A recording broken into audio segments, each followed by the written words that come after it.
Assalomu alaykum qadrli yurtdoshlar. Joriy yilning 13-mart kuni Davlat fuqarolik xizmatchisi tomonidan xizmat safarlari, xalqaro boshqa rasmiy tadbirlar munosabati bilan olinishi mumkin bo'lgan sovg'a qiymati, shuningdek uni tasarruf etish tartibi to'g'risidagi nizom Adliya vazirligi tomonidan davlat ro'yxatida o'tkazildi.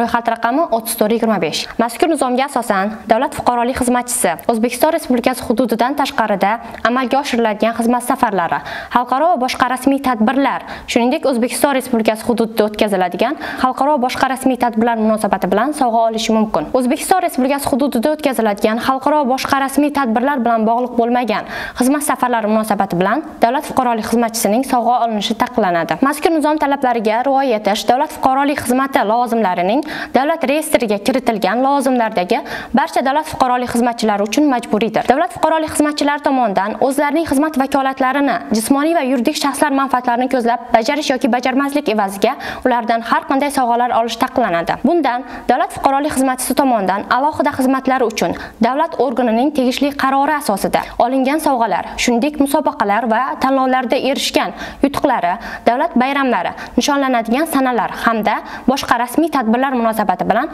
mukofotlash natijasida olingan sovg'alar mustasno. Davlat fuqarolik xizmatchisi xalqaro boshqa rasmiy tadbirlar munosabati bilan o'zi yoki boshqa shaxslar uchun sovg'a taqdim etilishini so'rashiga yoki talab qilishga yo'l qo'yilmaydi. Davlat fuqarolik xizmatchisining xalqaro boshqa rasmiy tadbirlar munosabati bilan uning oila a'zolariga taqdim etilgan sovg'a davlat fuqarolik xizmatchisiga berilgan sovg'a deb e'tirof etiladi. Davlat fuqarolik xizmatchisi tomonidan xalqaro boshqa rasmiy tadbirlar munosabati bilan olinishi mumkin bo'lgan sovg'a quyidagi talablarga javob berishi lozim. O'zbekiston Respublikasi qonunchilik hujjatlari, davlat organining ichki idoraviy hujjatlari hamda ushbu nizom talablariga muvofiq bo'lishi. Sovg'a uni beruvchi tomonidan aniq bir xalqaro va boshqa rasmiy tadbirlar munosabati bilan ixtiyoriy taqdim etilgan bo'lishi. Davlat fuqarolik xizmatchisi tomonidan ochiq va oshkora qabul qilinishi. Davlat organining obro'siga, nufuziga putur yetkazmasligi, manfaatlar to'qnashuvi yoki korrupsiyaviy xavf-xatarlarning kelib chiqishiga sabab bo'lmasligi, xususan davlat fuqarolik xizmatchisining xizmat faoliyatida xolis qaror qabul qilishga ta'sir ko'rsatadigan majburiyatni yuzaga keltirmasligi lozim. Davlat fuqarolik xizmatchisi sovg'ani tadbirdan kelgandan so'ng 3 ish kunida xo'jalik bo'limiga beradi va bunda dalolatnoma tuziladi.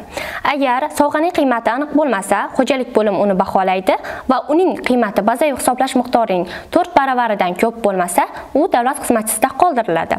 Agar sovg'aning qiymati bazaviy hisoblash miqdorining 4 baravaridan ortiq bo'lsa, u moliya iqtisod bo'linmasi tomonidan davlat organi balansiga kirim qilinadi hamda davlat organi ehtiyoji uchun foydalanilishi mumkin. Tez yaroqsiz holga keluvchi sovg'alar, gul, shirinliklar, shuningdek kanselyariya to'plamlari, taqvim, buklet, plastmassali ruchka, kundalik va bloknot sovg'a sifatida rasmiylashtirilmaydi hamda ushbu sovg'alar davlat fuqarolik xizmatchisida qoldiriladi.